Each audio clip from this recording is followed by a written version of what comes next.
Okay, ethical bypass and life poker. What the hell is Markowski going to be talking about? Okay, poker. I'm not a poker player. I don't gamble, but I appreciate the game.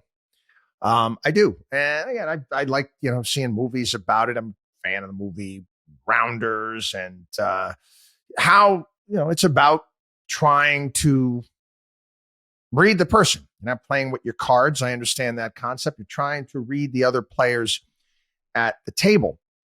I play life poker. What's life poker? I again, as you get older, and if you are observant and you take things in, you learn to pick up tells by other human beings. And what I mean by that is that little things that people do so you can start reading people and figuring out who they are. I admit I was woefully unprepared as a life poker player. I didn't even really understand, thought about that concept back when I first started leaving college and entering the real world. I paid the price for that in many ways. Let me give an example. Life poker. I've talked about this in terms of you watch people and how they treat others. For example, here's an example. You're at a restaurant. You're at a restaurant and you're at a business meeting. You've got a possible person you're doing business, client, possibly a business partner, may get involved in some deal with, and you watch how that person treats the waitstaff, the bartender, and that'll tell you a lot. Little did it tell you a lot about who that person is. I look at this also in terms of people and the ethical bypasses that they're willing to take, what they're willing to overlook. Remember, mom and dad told you, your kids, about you are who your friends are and who the people you hang out with.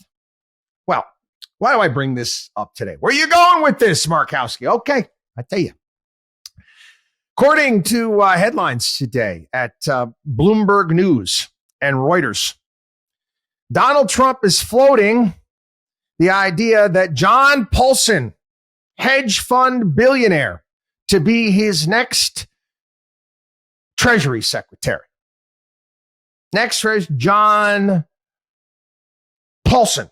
Paulson has hosted multiple fundraising events for Donald Trump in this current election cycle. He also raised a lot of money back in 2020 as well. He's in charge as president of Paulson and Company.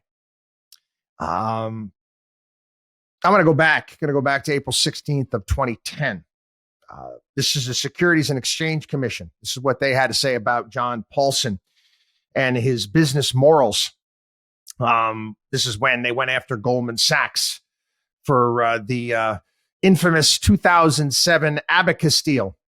The SEC alleges that one of the world's largest hedge funds, Paulson and Company, paid Goldman Sachs to structure a transaction in which Paulson and Company could take short positions against mortgage securities chosen by Paulson based on the belief that securities would experience credit events.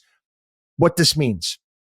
Paulson worked with Goldman Sachs to put together a security that they knew would default. And they bet on the fact that it would default. I have talked about this before countless times on the program, where I talked about how Goldman Sachs essentially put a bomb in a house, built a house, knowingly a garbage house. I won't say a bomb. I would say they built a house knowing that the house was a piece of shit. They knew that the roof was going to cave in. They knew that the foundation wasn't solid. The plumbing was a mess. They knew it. Okay. Again, they put lipstick on it. They had shiny marketing brochures. They made that house look awesome. Awesome. And they sold it. Now, they built this house with a guy by the name of John Paulson. They knew that John Paulson was going to bet that this house was going to fall apart and collapse. Did Goldman Sachs pay a fine on this? Yeah, Goldman Sachs paid a fine for working with Paulson on this. Paulson getting any trouble? No. I'll go through this again. Okay.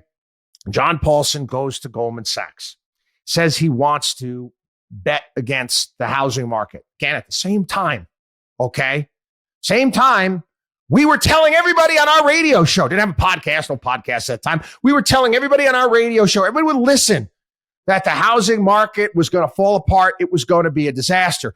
Paulson knew that as well. What did he do? He said, we got an opportunity where we can make a lot of money here. Okay. So he wants to bet against risky subprime mortgages. Again, the broken houses using derivatives. So, okay, he goes to Goldman Sachs, and Goldman Sachs, well, you know what? We got some suckers out there. We've got some suckers. We got this German bank we're doing business with, and they'll buy this stuff that we'll put together security. They'll buy this up. And another, company as well, ACA Management, okay, was a bond insurer, got them involved also. So basically, that's what they do. They put it together. Goldman Sachs knows what Paulson knows, that he is betting against this. He is betting against the house that he's building, okay? Would you buy a house from a builder when the builder was taking out an insurance policy on that house that it was going to fall apart? That's essentially what Paulson and Goldman Sachs did. Donald Trump wants him to be his next Treasury Secretary of the United States.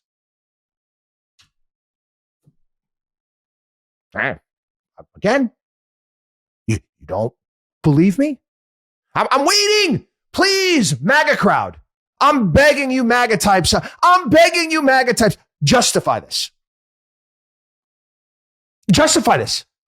Tell me explain to me how this is okay. And don't tell me that, well, he's better than Biden. Give me something else. Justify it. I dare you. WatchDog on WallStreet.com.